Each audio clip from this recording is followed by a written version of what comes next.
Assalamualaikum warahmatullahi wabarakatuh. Kami dari kelompok 2 dengan anggota kelompoknya Bayani Rahma, Putri Anissa, Rahmadani Hasibuan, Fitri Nurlaila, Ipak Mentari, Rima Anjani, Zuri Mayanti, Anissa Fitria, dan Heria. Nah, pada kesempatan kali ini kami akan membahas terkait materi tentang coping. Selamat menyaksikan. Baiklah, pertama-tama kita harus tahu dulu nih apa sih pengertian coping. Nah, coping ini didefinisikan sebagai pikiran dan perilaku yang dimobilisasi untuk mengelola situasi stres internal dan eksternal. Ini adalah istilah yang digunakan secara khusus untuk mobilisasi tindakan sadar dan sukarela. Berbeda dari mekanisme pertahanan yang merupakan respon adaptif bawah sadar atau tidak sadar, yang keduanya bertujuan untuk mengurangi atau menoleransi stres. Selanjutnya yaitu kategori coping. Coping umumnya dikategorikan ke dalam 4 kategori utama. Di antaranya yaitu yang pertama, berfokus pada masalah, yang mengatasi masalah yang menyebabkan kesusahan. Contohnya seperti gaya ini termasuk coping aktif, perencanaan, coping menahan diri, dan penekanan aktivitas bersaing. Yang selanjutnya yaitu berfokus pada emosi, yang tujuannya untuk mengurangi emosi negatif yang terkait dengan masalah. Contohnya yaitu gaya ini meliputi pembingkaian ulang positif, penerimaan, beralih ke agama, dan humor. Yang ketiga adalah berfokus pada makna, di mana seorang individu menggunakan strategi kognitif untuk memperoleh dan mengelola makna situasi. Yang keempat, yaitu yang terakhir, itu coping sosial atau mencari dukungan, di mana seorang individu mengurangi stres dengan mencari dukungan emosional atau instrumental dari komunitas mereka. Nah, selanjutnya kita akan membahas tentang hubungan coping dengan mekanisme pertahanan.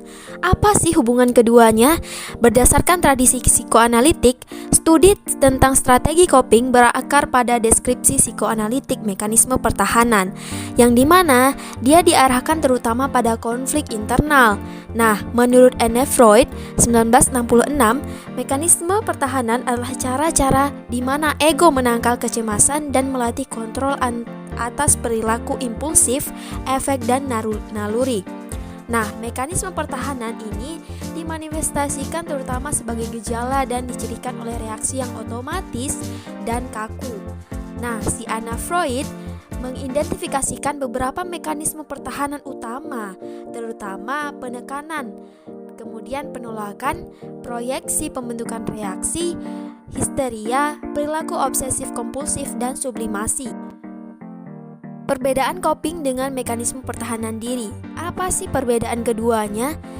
Jenis perilaku coping digunakan sangat sedikit hubungannya baik dengan stimulus lingkungan yang sebenarnya atau apa yang individu lakukan untuk memecahkan masalah. Sebaliknya, fokus mekanisme pertahanan adalah untuk mengatur emosi untuk mengurangi kecemasan dengan cara apapun yang memungkinkan. Baiklah, materi selanjutnya itu ada kepribadian dan coping. Tidak ada keraguan bahwa kepribadian mempengaruhi baik penilaian stres maupun penggunaan strategi coping dalam situasi stres. Secara khususnya, individu yang tinggi dalam neurotisme atau emosionalitas cenderung melaporkan lebih banyak peristiwa stres dan kerepotan, dan mereka lebih mungkin untuk mengatasi dengan cara yang meningkatkan tekanan emosional seperti penggunaan alkohol atau obat-obatan lain, penolakan, dan sebagainya. Namun, itu tidak akan menjadi kesalahan untuk hanya mengurangi stres dan proses mengatasi sifat kepribadian. Bolger 1990, Bolger dan Suckerman 1995 menunjukkan bahwa kepribadian mempengaruhi coping, tetapi coping itu memediasi hubungan antara faktor kepribadian seperti neurotisisme dan tekanan psikologis. Secara umum, kepribadian menyumbang lebih banyak varian dalam coping yang berfokus pada emosi daripada dalam coping yang berfokus pada masalah. Hocker, Frazier, dan Monahan 1994, Long dan Sangster 1993. Hal ini didukung oleh Volkmann, Lazarus, Dunkel, Schachter, DeLongis, dan Grant 1986 yang menilai coping lebih dari 5 kali. Mereka menemukan bahwa coping yang berfokus pada emosi cukup stabil, sedangkan penilaian sekunder dan mungkin coping yang berfokus pada masalah jauh lebih bervariasi. Menurut teori Altwin, pada tahun 1996 menggunakan pendekatan transaksional untuk menguji hubungan antara kepribadian dan coping. Mereka menyarankan bahwa ada mekanisme umpan balik yang dapat memperkuat proses kepribadian yang ada atau menggerakkan orang lain. Misalnya, individu yang memiliki penguasaan tinggi diharapkan menggunakan coping yang lebih terfokus pada masalah, dengan asumsi bahwa penggunaan strategi ini berhasil. Ini harus memperkuat persepsi penguasaan. Demikian pula mereka yang memiliki emosi tinggi akan lebih cenderung menggunakan strategi yang memperkuat dan memperburuk tekanan emosional. Pendekatan motivasi untuk mengatasi. Skinner dan Welber tahun 1994 berpendapat untuk pendekatan motivasi untuk stres dan mengatasi.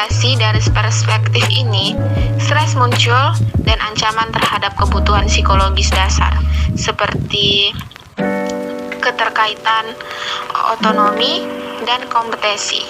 Coping dengan demikian adalah sebuah konstruksi organisasi yang menggambarkan bagaimana orang mengatur perilaku, emosi, dan orientasi motivasi mereka sendiri di bawah kondisi tekanan psikologis, dan mencakup perjuangan masyarakat untuk mempertahankan, memulihkan, mengisi, dan memperbaiki kepenuhan kebutuhan itu.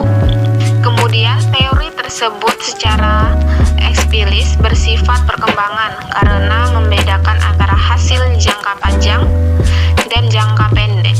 Dalam jangka pendek, mengatasi berfungsi untuk mengelola keterlibatan individu dengan situasi. Sebagai lawan, hanya menarik dari diri itu. Sedangkan hasil jangka panjang mengacu pada pengembangan kepribadian, sosial, dan domain kognitif, tidak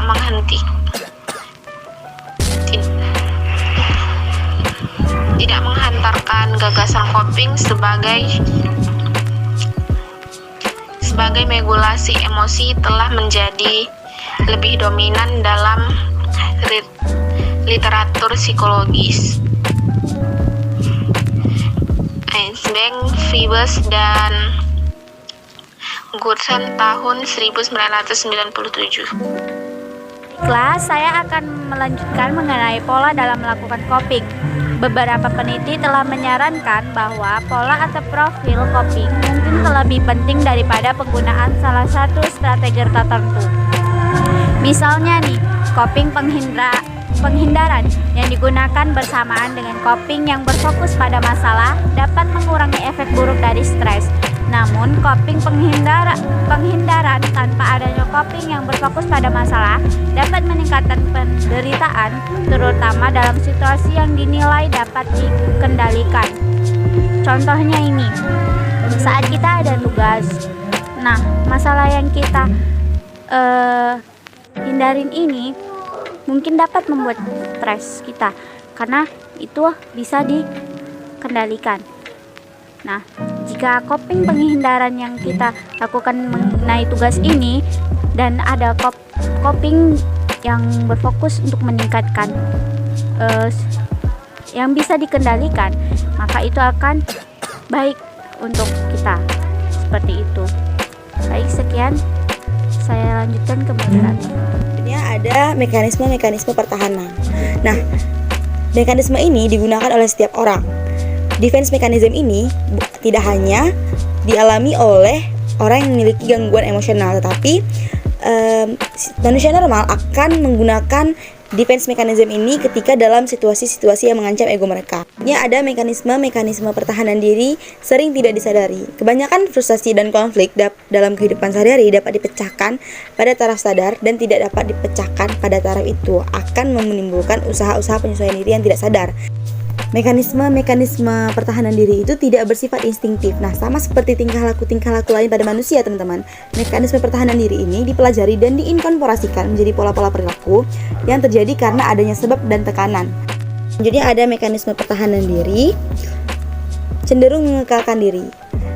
Sama seperti tingkah laku lainnya, kecenderungan memperkuat diri, sirkuler dan kumulatif, misalnya terjadi pada orang yang menarik diri dari hubungan pribadi dengan orang lain karena dia ragu apakah dia akan diterima oleh orang lain ini atau enggak. Nah, akibatnya dia gagal memperoleh pengalaman dan keterampilan dalam berhubungan dengan orang lain. Baiklah, selanjutnya itu ada rasional untuk mekanisme pertahanan. Kecemasan adalah berpasif dalam mekanisme pertahanan. Menurut Levitt pada tahun 1967 bahwa untuk semua tujuan eksperimental dan praktis, kecemasan dan ketakutan begitu mirip sehingga yang satu tidak dapat dipisahkan dari yang lainnya.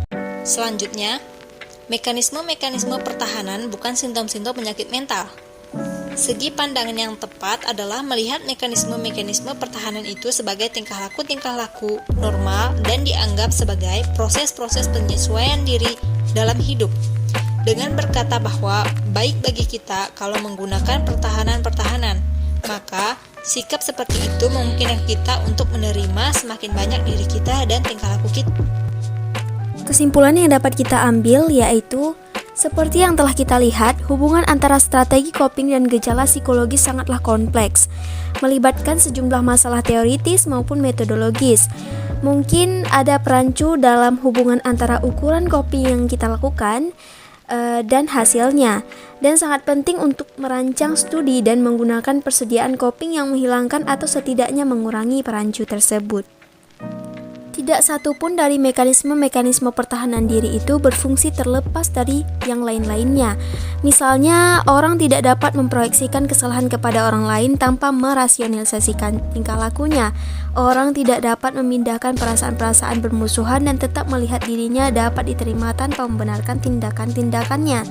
Dia mungkin tidak dapat mengintroyeksikan nilai-nilai dari orang lain atau kelompok yang lebih besar tanpa suatu perasaan identifikasi. Demikianlah presentasi dari kelompok kami. Semoga apa yang disampaikan dapat bermanfaat bagi kita semua.